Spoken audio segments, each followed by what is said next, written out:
Hello. So good morning no sa tanan. Today's scheduled nato is duldul no bakong. So for this morning early atong sked no mga 8:30 but then a second man tang akoan kanang mo present no kay murag duha ilang RP karon.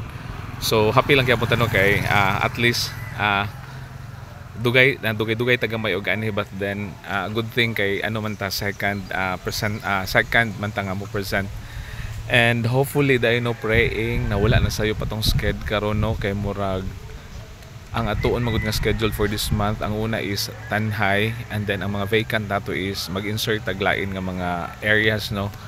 So today naka-receive man ta kagahapon og scheduled no for bakong no. So hopefully no because medyo naano ko gamay sa schedule nato masunula lang ko na sayop no kay murag ang unang schedule dito is Santo Niño layo ra mo no. So hopefully koan kanang wala ko na sayop kay if na sayop no na ako goy koan ako moy